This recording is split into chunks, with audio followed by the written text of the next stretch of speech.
We've got a star-studded panel, and we're going to accomplish a couple of things with this panel, I hope, with your participation.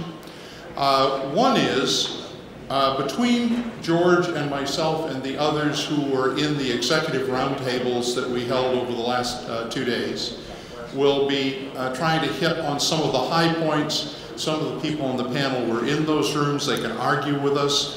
The purpose of the executive roundtables was to gather a group of people that we believe to be thought leaders and practitioners together to float some very high-level conversations to help give us some future thinking. How do we carry this forward into our San Jose event in July, that's the web scale, hyperscale event, and how do we carry it into the Zeta Structure event in London and elsewhere in the world. So these were important conversations. And then the other people on the panel are people that we believe to be thought leaders in general, and they can reflect on both what was heard, and they also can help direct us in things that we're not going to say. So George acted as scribe in our 2 sessions, took copious notes. I know he has memorized them. So he'll be able to kick this off and get us started with a first great and, of course, profound question. Over to me. Right. I have got copious notes. I should have recorded it, then I wouldn't have had time to read it. So we had 2 boardrooms, didn't we? We had 2 boardrooms. The first one was looking at where we are on the software-defined roadmap, or where different individuals are. And the second one that we had earlier on was, is AWS sucking the oxygen out of the cloud? Out of the cloud, right. Which was really, really quite vibrant. And it ended up, shall I go where it ended up? It ended up that actually it's all about self-worth. Yes, it ended up on the meaning of life. That's how we ended our last discussion. Yeah, it ended up about self-worth and about us doing good things and feeling like we're doing good things. And ultimately, if somebody else does all those good things for you, who are you? So that was the answer at the end. But we did talk about the dynamic in the industry. So we're here at DCD Enterprise, an enterprise community, and also we've got vibrant colo community here in the room today. So I think my first question is going to be about that, and I'm going to ask Mark Thiele, who, Thiele, where is the co-location industry headed right now? Yeah, wholesale and retail. Yeah, it's a huge question. My take and my consistent answer to that question, whether it's an analyst from Wall Street or a friend in the business that asks, is that you can't look at the business of co-location without looking at the trends in the industry, which is pretty obvious to most people. But what those trends potentially mean and where they're going aren't read, the tea leaves for them aren't read the same way by everyone. The way I read the tea leaves, and I think quite a few people that... the tea leaves? The tea leaves. Right? Mark Tea Leaves. And I know why it's pronounced that way. He's a savant. I read the tea leaves. Is that the trends for today are that customers are not looking for, and this is a direct relation to typical co-location of 1995 to 2010, 2012, whatever, is that they're not looking for just another place to put their junk, right? They don't, the value of moving your cars from one garage to another garage is no longer the opportunity for co-location, right? The opportunity for co-location is to position the customer to do one or both of 2 major trends.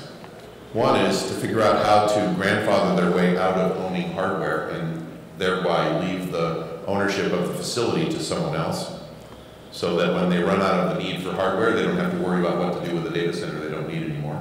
That's one.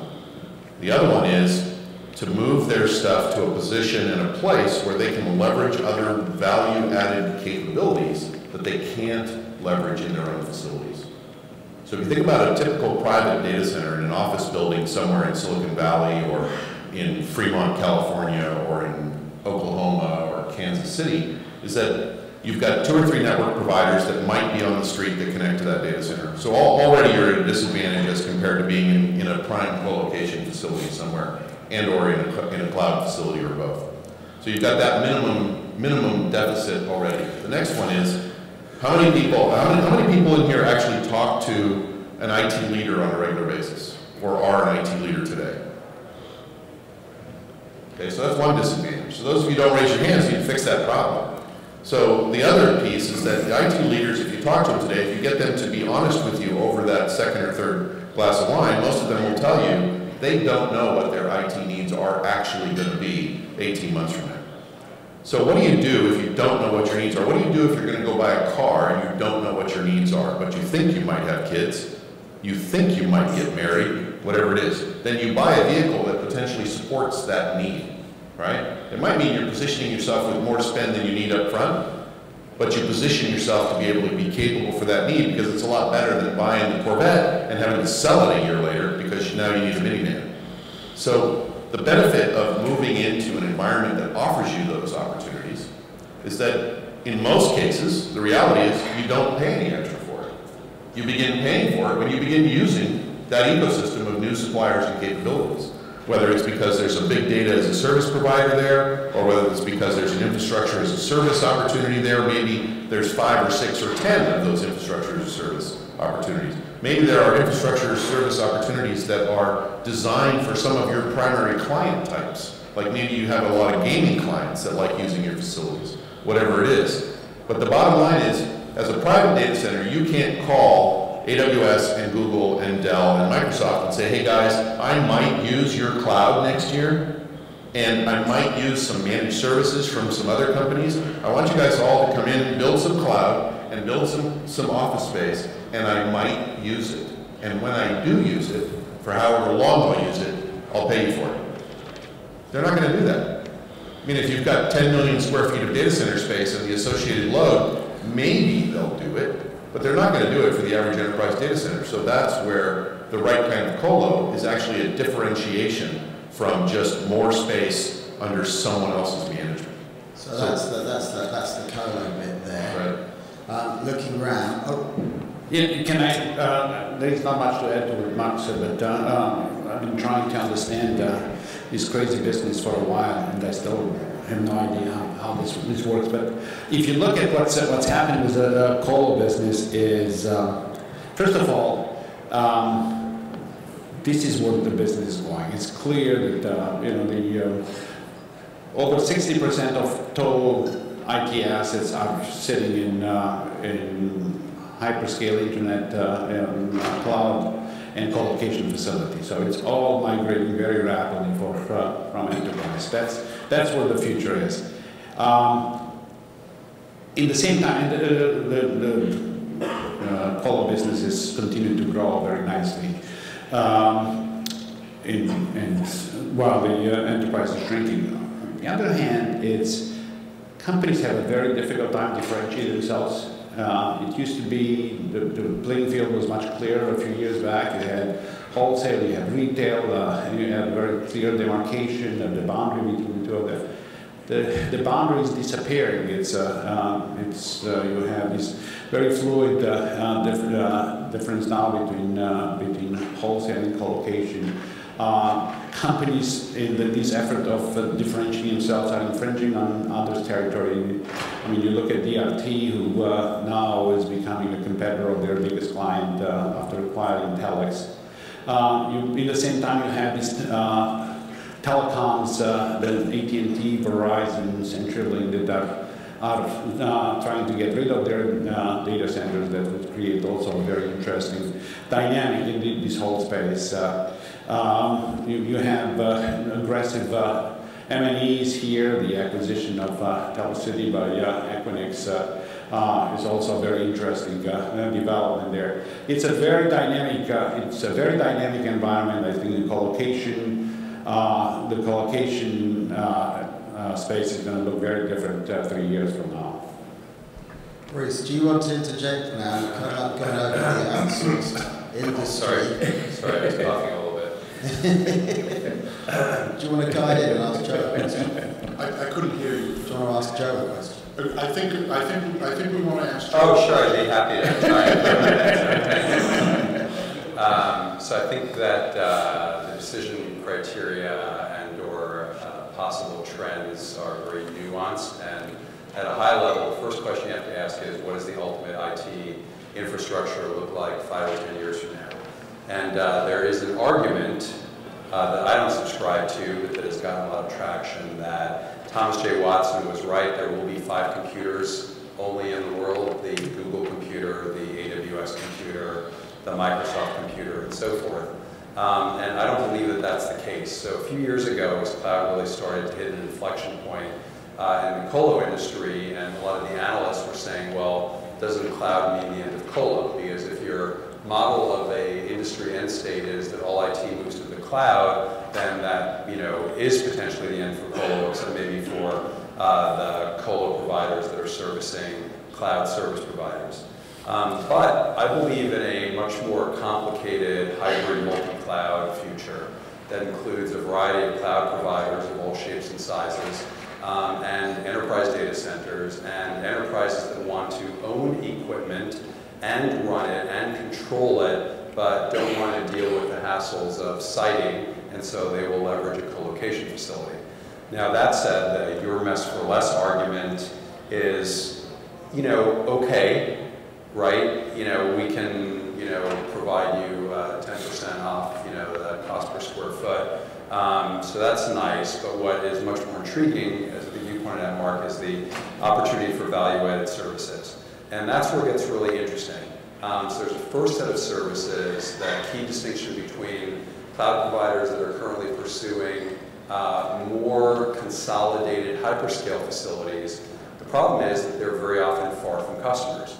And when you talk to them, they say, that doesn't really matter, and they try to ignore it, but the fact is that increasingly there are lots of low latency applications that require more geographically dispersed footprint. And so if they're not going to provide it, what it says is that there's a role for more and smaller colo facilities that complement the hyperscale facilities to provide a footprint for those cloud offers, or to provide an on-ramp from enterprise data center or office or home up to cloud services. The second thing is that it's pretty clear that we're starting to move from the first phase of the market, where there was AWS on the one hand and everyone else saying, wait, what are they doing again? What's this thing called cloud? To a point where you have more competitors with more robust offers that, still I think AWS probably has the broadest portfolio and the greatest traction, but others are playing catch up and have credible offers, right? And depending on a specific provider, credible sales teams for the enterprise and so forth. And so what that says is that you'd like to now be able to ideally pull an Expedia, and rather than necessarily only being able to fly United, or only being able to fly Delta, or God forbid, only being able to fly American. I'm sorry. I didn't hear that. Basically, you kind of go online and you see for potential dates of travel, who's got the best price. So I did an analysis of this, and basically, it doesn't take very many providers to generate most of the value in terms of customer price optimization. It's if anyone's interested, it's 1/n is the expected price for n providers. So once you have 5 providers, you're at, 1/n plus 1. So if you have 4 providers, that gives you kind of 20% off of the standard rate, versus if you have 1 provider, the expected value is 50% off. So you've got a pretty substantial price improvement within that range of prices. So that cloud brokerage or cloud marketplace ultimately is enabled by colo providers, because if I have a petabyte of data at AWS and I realize that I can save a nickel, by moving it to Google, I'm not going to incur the $1 million it takes to migrate it over. But if all my data is sitting in a cage in a colo facility, and all the cloud providers have a presence either through something like Direct Connect or microcell, like through Vapor.io, then what I can do is basically make my decisions. And as those providers do dynamic pricing based on yield management, and things like that, you can then take advantage and find the best price. So that creates value for customers that can't exist at a single cloud provider, and conversely can't exist in an enterprise data center without, as you pointed out, trying to say, hey, why don't you build something and maybe I'll use it, I'm not sure yet. So I think there's a variety of reasons when we think about also cloud providers like, Netflix is a media and entertainment cloud service provider, right? And yet they have physical dedicated appliances, namely Netflix Open Connect, deployed at interconnection facilities to be able to minimize backbone transport costs and to improve response time to customers. So to sum up, I think there are a lot of different criteria around performance, user experience, price optimization, core versus context issues, et cetera, that say that colo is going to be around not in its dying days, but it's not going to be replaced by the cloud. It's going to grow with the cloud, complement the cloud, and be part of the toolkit that CIOs or IT infrastructure executives can select from to optimally meet their workload needs. So I want to shift gears and come back down into the realm of reality. Colo is in real. One of our executive boardrooms yesterday was on the topic of DCIM and its relationship to the software-defined data center, what we mean by it, what we think we mean by it. And it led to a very enlivened discussion. And Mark Harris was a key piece to that. And so Mark, I'm going to let you address this topic. Grant Richard from Goldman Sachs was in the room. You and he really led that and were in agreement, so I think that was one of the high points of that discussion. So let's talk about that. Okay. Yeah, and actually, Peter and I were just talking about it a few minutes ago. For those of you that kind of follow the DCIM category, it's been around for a very long time. Better part of 10 years, we've all been chasing that dog. I was kidding with Peter a few minutes ago and said, I think it's matured to the point that it is solving the problems that we had 10 years ago. And you got to think about that for a minute. Because I think what's happened in the process, and I actually just wrote an article about this and put it up online, we got so focused on caring about a server or a switch or what's connected to what, that we didn't realize that the world was going to cloud and going to colo and cookie cutter. And people are looking at units of work at either the entire rack or a triplet of racks or some much larger macro type of thing. Very rarely, if you look forward, are you spending your time dealing with what the status of any given server is. I spent a long time in the remote access, KVM, keyboard, video, mouse, serial access. I mean, they said the RS-232 port was going to go away, by the way. They're still there, okay? So just because we're focused now on cloud and colo and, in-house, DCIM has its place in the world. I think it's a great tool for, and I think yesterday we agreed it's a great tool for articulating and documenting what you have. But I think where we were always going and where we didn't really, I think we didn't push the envelope hard enough yet, is it's the automatic end-to-end type of thing. I think, Joe, you were talking about feedback loop and closed systems. We had BMSs 30 years ago. We just didn't go far enough in that concept, right? You happily allowed your buildings to manage the temperature in classrooms and your bedrooms and your kitchens and everything else. Even in the data center, where we got in trouble with BMSs is when they didn't become granular enough. They didn't have enough instrumentation to make enough granular microclimate type decisions. And then we kind of went into this mode where we're not going to make changes to the data center. We're just going to tell humans about making changes. So you've got lots of single panes of glass and lots of pictures of pretty weather maps and data centers, but it's still, a lot of the DCIM tools today are still focused on a human getting involved and looking at those weather maps.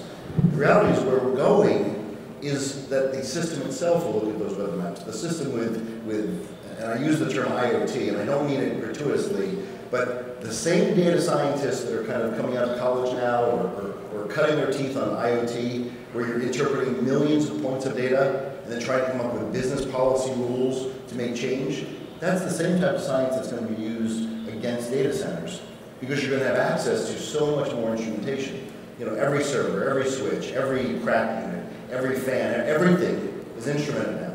So if you played the DCIM clock forward a little bit, what you realize is that, you know, the original two camps, one that said, I'm going to document IT, that's great, and you're going to need documented IT, but you're also going to start taking advantage of economies of scale and all of the self-maintaining, self-healing, elastic computing, because as IT load moves around the data center with enough instrumentation and the right policies, the MEP stuff should be able to move around the data center. Cracks should be able to go on and off. And so we agreed yesterday that the concept of DCIM was always a good idea. It's still a good idea, but it isn't, you have to take the human out of the equation. Think about DCIM in the context of not having a human involved in looking at a screen. And I think that's where, you know, that's where the exciting part goes. And by the way, when we looked at the in-house data centers 10 years ago, we looked at them as essentially a mess. And what we found is one of the obstacles to getting into DCIM is there were very few people that wanted to start over from scratch. So for every 100 customers that walked in the door that said, I would love to do DCIM, 98 of them walked away with their tail between their legs saying, oh my God, I got 2,000 racks or 22,000 racks. There's no way I'm going to be able to put an accurate reflection of that into a system programmatically. The few customers that have the luxury of being able to start from scratch, they actually have great up and running DCIM solutions. So Don Beaty, from a design standpoint, can you reflect on that? On DCIM? Yeah. Sure. It's really fundamental, isn't it, that the weak link is always human beings, and we cannot totally eliminate human beings, so we do more and more automation, so that helps. But fundamentally, human beings do not like change, and so anything we do, it goes in that kind of direction. And if you look at DCIM, it, for the most part, trivializes the workflow part, the interdependency amongst the departments, the C-suite and the facilities, the IT, hardware, software, and all those things. And that's tough work, right, to figure out what to do there. And all the self-protection that goes on with human beings, that's really a tough situation. Bruce, Go ahead. can you understand what I'm saying? This is my link here, potatoes.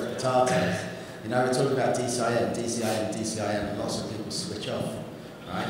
And this IT, OT thing that I keep on banging on about the fundamental human issue of communication, that right here on stage... I'll add a slide to that. Perfect. You must have stolen that off me.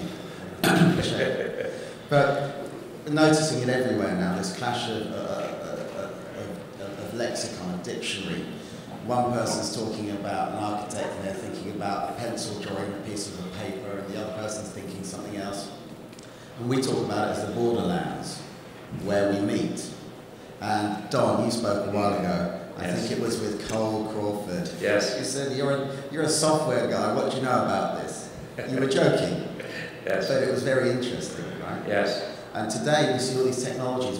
We saw George Slesman from I.O. We've seen other people where they're marrying these two worlds together and creating their own language. Can you talk a bit about it?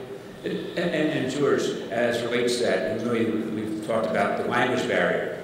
So if we look at what happened this morning, yesterday, I'm old, the Watson. So Watson, they really talked about cognitive learning and really was talking about the natural language. In a way, it's that same topic, isn't it? It's the language barrier, and the software people, they have no interest in hardware, ever learning that language. They don't care about it. And IT never cared about learning facilities language or vice versa. And that's where the low-hanging fruit is, but it's not so low, I guess. Well, it's also, I'm sorry, I coughed, nobody heard me.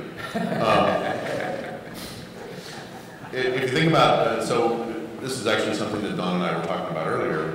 You think about DCIM and so I'm going to up-level DCIM so that people do stay awake and say that there's, to me, the two biggest problems with DCIM has been, and this is as boring as I'll get with DCIM, is that there's actually no owner in the vast majority of companies for DCIM. There's somebody that owns air conditioning, there's somebody that owns power, there's somebody that owns some of the servers and some other stuff, but there's no single person tasked with KPIs for the entire data center in 95% of companies. That's just a fact. And until you get past that border, you're not going to sell the whole product to someone, and usually you're trying to sell the whole enchilada. So the other way to look at that is to say, if software is in fact eating the world, which many of us tend to agree with, even if we don't internalize it effectively, then think about DRT or Equinix. 100 plus data centers each. Doesn't even matter if they're different anymore. They've got enough volume. If they have the right DSIM product or DSIM-like product on that, they can start collecting enough data from all their data centers that within a couple of months, maybe a year, they won't need humans managing any of it anymore. They'll know before a belt breaks, they'll know before a fan starts to slow down, they'll know before a disk fails, and they'll be able to automate the response to all of that, even if they have heterogeneous environments across all their data centers, because they'll be able to use a technology like Watson. So why would you implement a bunch of diverse software tools and back-end tools to solve individual problems each time, when instead you could just take the core information and turn it into visualization that allows you to respond to the problem and provide better analytics and better capabilities to the business? And why is that important? Okay, in a nutshell, it sounds like it's only important because I reduce a couple of failures. No, it's a lot more than that. You think about the scale of somebody like Equinix or CyrusOne or Switch or any of those companies, and you realize, wow, if I know whether I'm going to fail or not, maybe I could actually run at a lower tier, reduce my cost of ownership, but convince my customers of a higher availability rating because of the way I'm managing the environment. Maybe I can more effectively use the resources I've got deployed in all my data centers because I understand better how from data center to data center my workload management affects my resource availability, how weather affects my resource availability. So we really have to up-level how we think about what it is we're supplying to customers and to our own businesses, because that we're generally speaking, even when we think we're thinking strategic, we're still in the weeds. So I have two quick comments. The first one is that here in New York, when you say crack unit, it actually can be interpreted differently, so just be careful who you say it around. But the main thing is, so going back to your original question, George, around DSIM and how it relates to software-defined data center. Bruce started the whole DSIM thing. All right, well, sorry, I thought I was doing it. So first point I would make is I really don't like the term software-defined data center, because I don't think it fits what's actually happening in the industry, which is software-defined multi-data center or data center fleet or whatever, where you're actually doing cross-optimization across multiple data centers. And so follow the moon is one possibility, right, where you're going where energy is cheap. Follow the sun is another, where you're going where the users are. There's sort of this opportunity for optimization because of the wide variations in electricity rates and with demand response capabilities. So there are a lot of things you can do across multiple data centers. Now, as far as then what the relationship is with low-level management, it goes back to that overall use case that I got from Rich at ABB, which is this notion of it's a simply stated problem, a hotspot in a data center, what do you do about it? Well, if now you have all this flexibility with network virtualization and containers and converged architecture and all that, and I can basically, and containers to migrate workloads at will, even across data centers, then that says that you have this opportunity for global optimization. And I think I did a little hand motion here on stage as you evolve from just everything manual to at least some automated visibility of alarms and status. And then moving from there into the ability to do closed-loop control based on operator action, then the ability to do that based on fully automated action through policy, and then ultimately getting, as you were relating the Watson example, into full artificial intelligence with deep learning and taking the trillions of data points that come out of a data center and being able to do predictive analytics and being able to fully optimize, and not just optimize a particular layer, but optimize across the stack, up through and including business metrics. And I think eBay and DSC is probably a good example of something that's gone 90% of the way. And my only issue with what they've done is they deal with things like transactions per kilowatt, which is good because if nothing else changes, then it's better to have more transactions per kilowatt hour. But the flip side of that is if you could quadruple your revenue by doing twice as many transactions, and those were very costly in terms of power, it's still a good idea, not from the pure silo of sustainability, but it's a great idea from profitability of the business by generating dramatically greater revenue at a trivially increased cost. Yeah, I agree, although the matrix you discuss here, transaction per kilowatt, it's much easier for eBay to do something like this when they have essentially 3 main functions, right? When you have a bank that has 10,000 different kind of workloads, all the different, it's so much more difficult to implement something like this. Can we get into our hardware world a little bit, because this is where we've come from, right?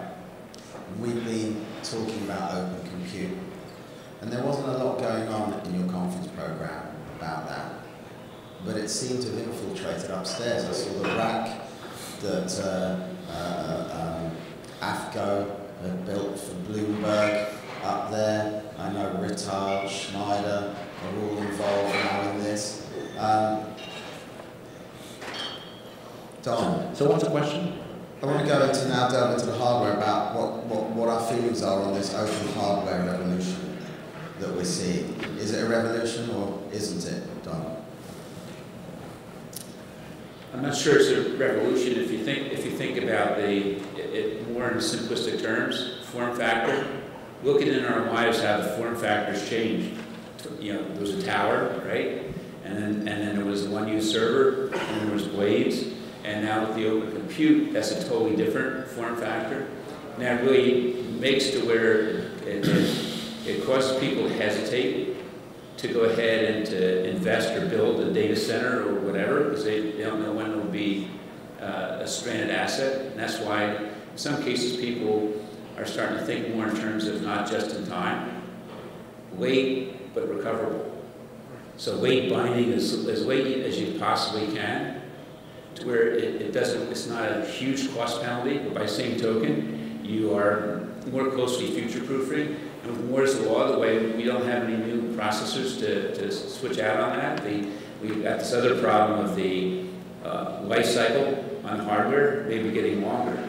Because to Don's point about the life cycle getting longer, this is something I wrote about a couple of times in the last few years, is that the side effect of a slowdown in the processor is that when you associate it with the trends in networking and storage, is that historically, the 3 trends on a graph have roughly mirrored each other. As the processor has gotten better, storage has gotten better, and networking has gotten better. Now storage is slowing down. Or not storage, but CPU is slowing down. Storage is actually accelerating. When you include all the things that are included now in an ability to get I/O more quickly, whether it's flash drives, better memory, better SSD drives, whatever it is, storage is actually accelerating the capability, as is networking. So what do you do to solve that problem? If you don't have faster processors, you've got to put more in them. So what does that mean? That means heavier racks. That means hotter racks, because you need to have the stuff close to the storage if you're going to get the most benefit from it and reduce your cost of operation. So these are real trends that, while I believe the open community can help with for certain data centers, it also is a harbinger of, as our friend from DRT who was on the panel with me yesterday afternoon pointed out, is a harbinger of fear and risk to come for data centers that were built to standards that were defined back in 1995. So I think, I think that desegregation is going to solve a lot of these problems. I really believe that desegregation, both at the motherboard level and then at the rack level, is going to address some of these. The optical network also will address the heat problem. But coming back to your question, I think, I'm still not sure what the question was, but I think that OCP, if you're talking about OCP, I think that OCP will make a revolution transformation of the data centers, especially the architecture This process of this whole industry becoming a big commodity. It's so obvious, and OCP will accelerate this process. And I have to say, I used to work for HP, and I feel bad for my friends there. You see what's how this whole industry is transforming, and the big players that were totally dominating this industry are disappearing. When the power architecture, cooling to a certain extent, but when it comes to power, the traditional players who are the most important providers of hardware in the power system. Talking about UPSs and certain form of distribution, it's all gone. It's going to disappear very rapidly. And Google announcement recently that they're going to be raising OCP along Facebook will have a ripple effect through the whole industry. I think that in a few years we're going to see a totally different architecture for the industry. So to me, to build on that, there are, I think, three main areas where open compute is really fascinating, and that general sort of concept, open daylight, open power, open, you name it. So the first is from a game theoretic perspective, in the sense that I thought Facebook was brilliant when it created the initiative, because basically what it was saying is, look, we don't really care about infrastructure. We want the lowest cost hyperscale infrastructure that can be built, and so we're going to share our designs, and if other people can improve those designs by opening it up, then we're ultimately the beneficiary, because for us, we make our money on things like advertising. We're not trying to sell servers, and therefore we want the cheapest possible infrastructure that performs appropriately for our requirements. So I thought that was great. From a industry disruption perspective, obviously, if you've been selling high-margin servers, if there is such a thing, and storage and so forth, then being able to move to software-defined like SDN, and OpenFlow is an example for in a slightly different context, then it's all bad for you because your high-margin hardware business now goes away. But the most interesting thing for me is what it means for industry structure for cloud providers. So I wrote about this probably 5 or 6 years ago. The basic idea was people were like, AWS is so great, nobody can catch up, nobody can do anything. And AWS is great, and they created this industry and have re-injected life into what might have otherwise been a moribund arena. However, if you look at their cost structure to the extent that you can, or that of any cloud provider, and you say, what is the special sauce that makes them unassailable? Okay, people are saying, well, they have this incredible technology that just can't be beat. And that may be so, but the point is that there is a concept of technology diffusion. And Open Compute just accelerated that because it wasn't some secret server design that only 3 AWS engineers had the secret recipe to, right?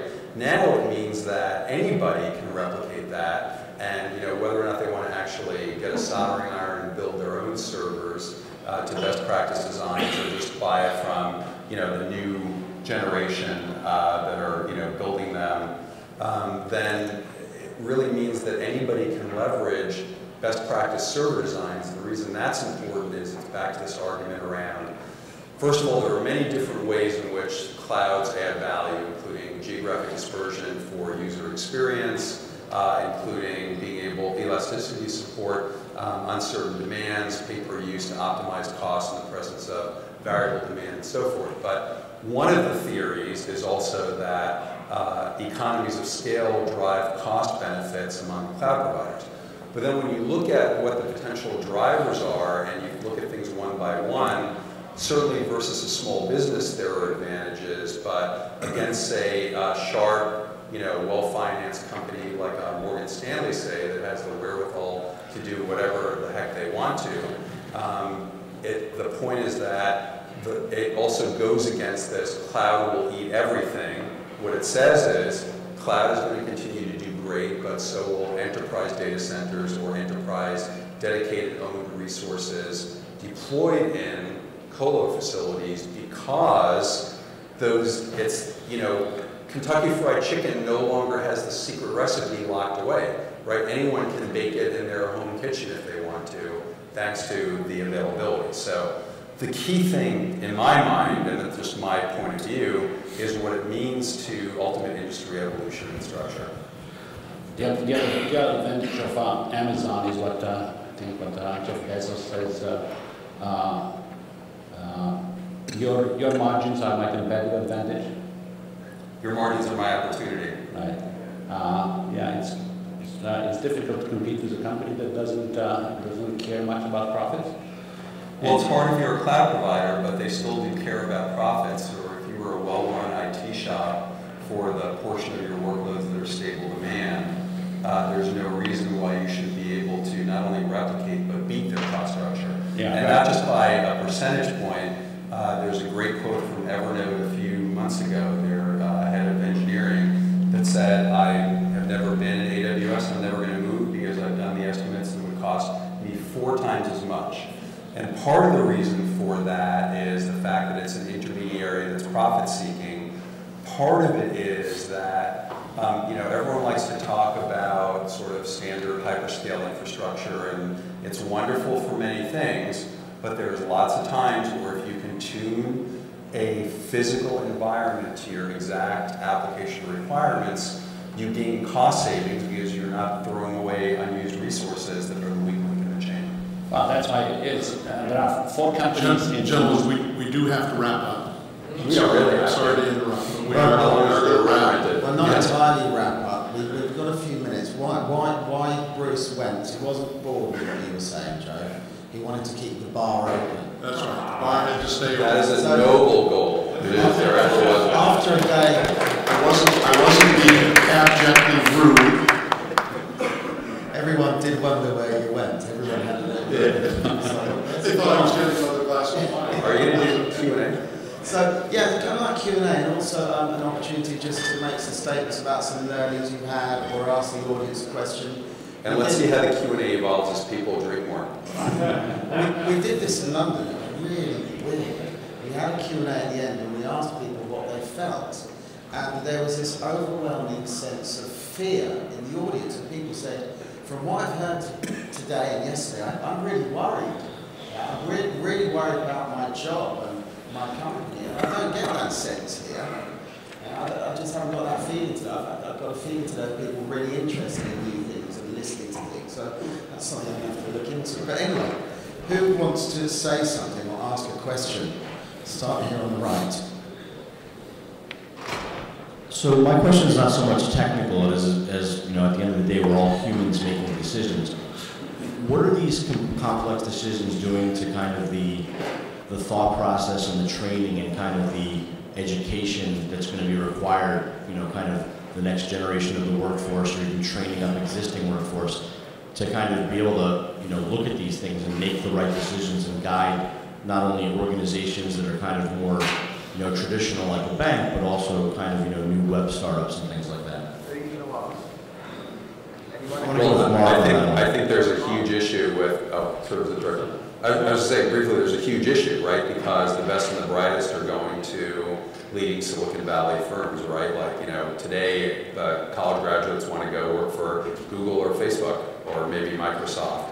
And so if you're, Bob's tire remanufacturer in, the middle of nowhere, and you say, I want to go digital, then skills is a big issue. And it's such something that the world needs like 1 million engineers right now. And shortly thereafter, I saw a great thing, which was, go to our website, we'll get you a job in 10 seconds. It's like security professionals, right? Because that's obviously demand. So I think it's a huge issue, which means that there's probably an opportunity, first of all, for a global workforce, right, that has the relevant skill sets. And so smart people anywhere can now contribute either through jobs or through ad hoc communities like topcoder.com to participate in the digital economy. But it's a big issue to actually execute. Right, and just really quickly to add to that, I mean, in my mind, from a technology delivery standpoint, there's 2 major problems that exist in education. One is where we're focused too much on technology alone, And two is where we're focused on a finite set of principles around learning something and then theoretically being able to use that for the rest of your career. And anyone in IT that is worth their salt realizes that there is no end to education. And in reality, learning how to learn is critical. And so to go back on Rocket's point about fear, we should all think a little bit more maybe like Buddha and say, if you don't own anything, you don't have any fear of losing it. Right? And the reason we all fear is we fear of having to give up something that gives us warmth when we go to sleep at night. So before you go to the bar, can I do Like a very short commercial? Mark said that we don't develop, nobody in this business understands every component of the data center business. Well, I sit on the board of School of Engineering, and Don is there too, at University of SMU in Dallas, and it's the first major university in this country, probably in the world, that now offers a engineering degree in data center engineering, also a master's degree in data center engineering, soon a PhD in data center engineering. So, you know, I don't think you're concerned about your jobs, but if you know anybody who wants to do that and wants to have an opportunity for a lifetime, it's that's the school to get off. But I do think there's a real situation here because, you know, according to the Labor Statistics Board, the average IT worker is 42 years old, which means most of the guys are in the process of getting over the fact that they learned their skills when networking was king. You know, and you have this situation where if you're looking forward, then you're constantly trading and you're able to contribute going forward, or you're just continuing to build your network data centers with faster pipes and faster servers. So there's a training issue just based on the mass of people that are in their 40s right now. So 42 really is the answer. 42, right? So guys, who's the answer? 42.4 actually. Gents, rather than everybody answer the same question, let's get a bit of speed here and then get into the final drink. So next question, can you nominate Sudhir? Peter, Don, great session so far, guys.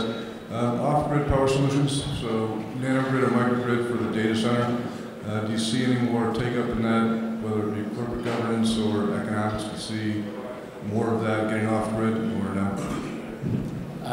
I'm sorry, I'm not sure. Off-grid power solutions, so, you know, cogen, fuel cell, the wind, the solar, any more of that take-up in the next 3 to 5 years? Yeah, I have a quick question for the audience here. Do you know how many inventions related to energy power generation were done in the 20th century? Approximately how many? 5. 10. A trillion? No. 1,000. 2. One was Albert Einstein in 1905 discovered something called photoelectric effect. And he won the Nobel Prize not for that, not for the theory of relativity, which is interesting. And the other one was a guy by the name of Enrico Fermi in 1939 called fission. That's it.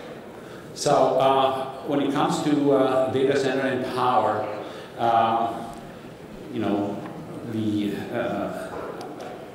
obviously my view is somewhat skewed because of what I do right now and my interest and fascination with distributed generation and fuel cells. But I strongly believe that that we are getting to a stage in the evolution of this industry where we're going to have to achieve a sort of power independence,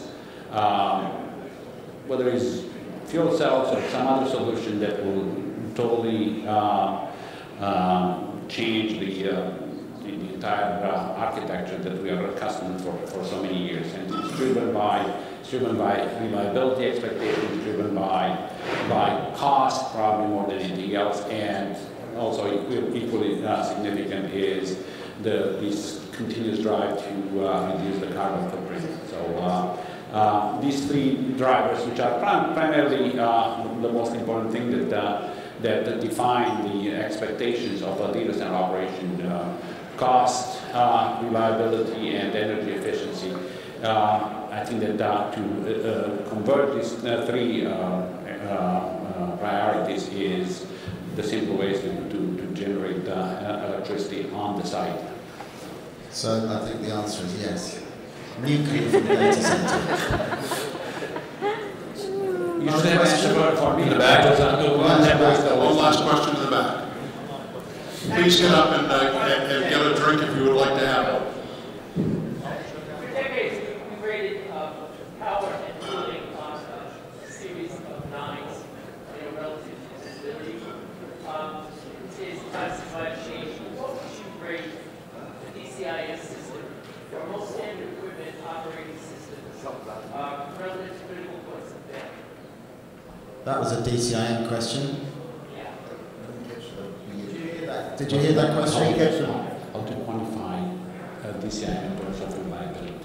So relative to DCIM systems, and we're talking about visuals on your screen and operating systems managing entire critical power infrastructures. What percentage of risk do we assign to that as critical point of failures? I mean, in any software, there's points of failure, and there's hackability in every piece of software these days. Are we thinking about that relative to mission critical systems? And what percentage would we give to that critical point of failure, being hacking a system, an operation system, a DCIM system, and taking down a data center? So, some personal experience. In 2001, I had just taken over the infrastructure team, all three of us, for a company that was growing at 10x a year in Foster City. It was a biotech company.